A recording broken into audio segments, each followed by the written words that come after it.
ZRG Exchange, uma troca de ideias sobre gestão, liderança e empresas.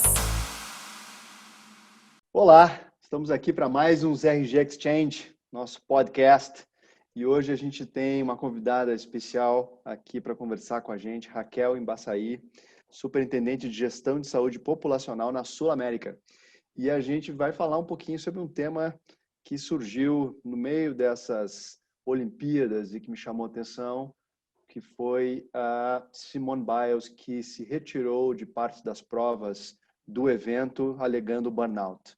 Isso me fez pensar o quanto no mundo corporativo a gente não discute isso, não fala do tema e que as pessoas têm receio, não sabem o que significa. E hoje a gente convidou aqui a Raquel para contar para a gente um pouquinho sobre este tema. Então, Raquel, conta para a gente o que é o burnout, por favor. Bem-vinda. Olá, Denis, tudo bem?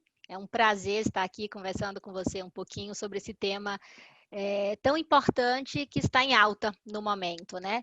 Então, a síndrome de burnout, ela também é conhecida como síndrome do esgotamento profissional. E ele é um distúrbio caracterizado pelo esgotamento físico e mental do indivíduo frente ao estresse crônico no ambiente de trabalho. Então, um ponto importante é que não se deve usar o termo burnout para situações que não são específicas ao contexto profissional. Então, um esgotamento por estresse não relacionado ao ambiente de trabalho, ou seja, por qualquer outro aspecto, âmbito da vida que não profissional, não deve ser caracterizado como burnout.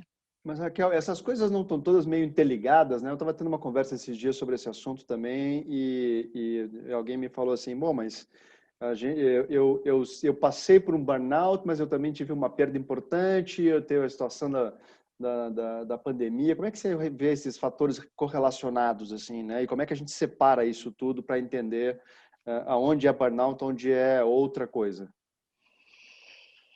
Esse é um ponto importante, porque nós somos um só, né? Nós somos, assim, indivíduos, somos sempre uma pessoa só. É muito difícil separar os nossos papéis como pais, mães, colegas, funcionários, e os nossos papéis na sociedade. Tanto é que a nossa visão de saúde hoje, ela está cada vez menos fragmentada. Hoje se fala-se muito em saúde integral, ou seja, olhando a saúde do indivíduo como uma só, em todas as suas dimensões. Dimensão emocional, física e financeira, que seriam as principais. No caso específico do diagnóstico da doença, é importante que, especificamente para o diagnóstico, a gente leve em conta que a causa do burnout, ele é um excesso de fatores estressantes relacionados ao trabalho. Então, obviamente, quando você tem um burnout ou qualquer outra patologia de saúde emocional, isso vai afetar todos os aspectos da sua vida. Então, inclusive, o próprio burnout, ele traz consigo sintomas, não só sintomas mentais, como sintomas físicos também. Conta um pouquinho mais sobre esses sintomas para a gente, Raquel. Como é que eu sei que eu tenho ou não tenho, né? Para quem está nos escutando? Certo. Os sintomas, eles são, na verdade, quando você pensa, quando um indivíduo apresenta o burnout, você vai ver diversos estágios. E cada estágio da doença tem características específicas. O primeiro estágio seria um estágio de hiperprodutividade ou hiperfoco no trabalho.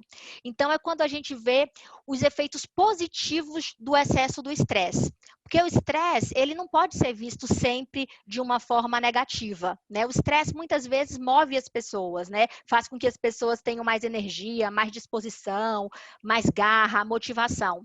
Então, o início do burnout, esse primeiro estágio, você vai ver o aspecto muitas vezes considerado positivo, que é a hiperprodutividade. Então, o indivíduo começa ele tem muitas entregas no trabalho, ele trabalha num ritmo, se comparado aos seus colegas, é um ritmo muito mais acelerado, só que ele começa a deixar de cuidar de outros aspectos da sua vida. Então, ele para de fazer outras atividades que são relevantes também, atividades familiares, sociais, atividades físicas, e o trabalho começa a assumir quase que 100% do tempo de vida daquele indivíduo. Essa é a primeira fase. Aí É o depois, workaholic, é isso ou não? exatamente, exatamente. Aí vem a segunda fase, que é a fase de irritabilidade e ansiedade. Então, o indivíduo ele começa a se apresentar de uma forma mais ríspida no ambiente de trabalho, mais arredio, muitas vezes dá feedbacks agressivos para os seus colegas, para o seu time. Obviamente, esse comportamento ele não fica restrito ao ambiente profissional. Ele vai afetar também o ambiente familiar, esse indivíduo vai se mostrar mais irritado, com alterações de humor no ambiente familiar, com os seus amigos também. E ele também começa nesse estágio, Denis, a apresentar sintomas físicos, como insônia, palpitação, falta de ar, aperto no peito, aquele sentimento de angústia, dor de cabeça frequente também, sintomas gastrointestinais. Aí, isso é a característica dessa segunda fase. E a terceira fase é a fase de exaustão e apatia. É quando o corpo chega a um esgotamento. Então, depois daquele pico de energia, o indivíduo começa a apresentar dificuldade de concentração, baixa de memória, lentidão no raciocínio, apatia. É como se a pessoa ficasse anestesiada. As coisas deixam de ter importância, o indivíduo começa a apresentar sintomas de tristeza, uma necessidade de se isolar.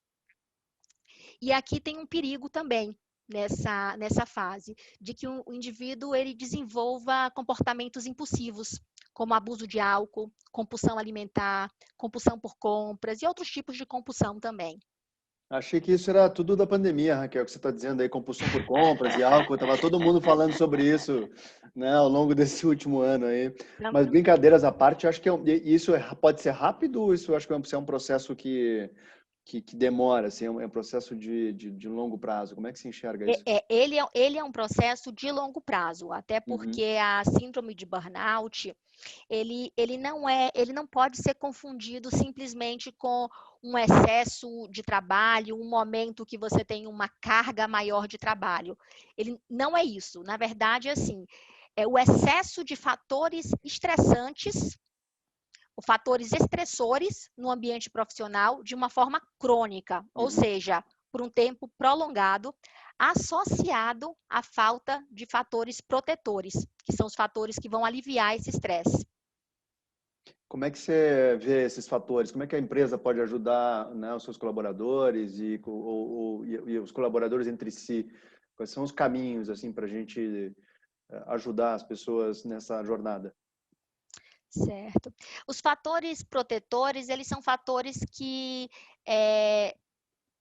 são fatores que vão ajudar na saúde como um todo do indivíduo. Então, a pessoa tem que se alimentar melhor, praticar atividades físicas regulares, técnicas de relaxamento, um sono de pelo menos 8 horas diárias, e tem a questão dos limites no trabalho, né? Então, evitar jornadas excessivas com muita frequência, negociar limites com os seus gestores. Então, assim, negociar um limite de jornada de trabalho também. Um ponto importante é que as empresas têm um papel super relevante no estímulo do ambiente saudável dentro da empresa. Então, cabe à empresa estimular um ambiente de menos pressão, estimular colaboração, reconhecimento, feedbacks positivos, um senso de pertencimento e propósito dos colaboradores, que isso é muito importante. Das grandes características do burnout é essa apatia, esse senso de que nada importa. Então, o sentimento de que você, de alguma forma, está fazendo algo positivo para a sociedade é muito relevante e cabe à empresa estimular um ambiente assim. Além disso, a empresa também deve estimular um equilíbrio da vida do indivíduo, não só o trabalho. A pessoa precisa estar no equilíbrio assim, com trabalho, lazer, família, vida social, atividade física. Então, tudo isso pode e deve ser estimulado pelas empresas. Oh, que ótimo. É aquela conversa que não é uma conversa entre chefe subordinado ou, né, empregados de uma instituição, mas sim de pessoas, né, seres humanos que estão preocupados uns com os outros e com a sua saúde mental, física e emocional. Então, acho que super relevante isso que você está colocando. Tenho certeza de que a turma vai gostar desse nosso bate-papo aqui. Estamos chegando no finzinho da nossa conversa. E queria te agradecer muito aí pela tua contribuição. Espero que a gente consiga ver as organizações se mobilizando para identificar esses assuntos e temas antes que eles fiquem crônicos nas empresas. Tá bom, Raquel? Super obrigado pelo teu tempo, pela atenção e espero que a gente possa se rever em breve. Muito bom. Obrigada, Denis.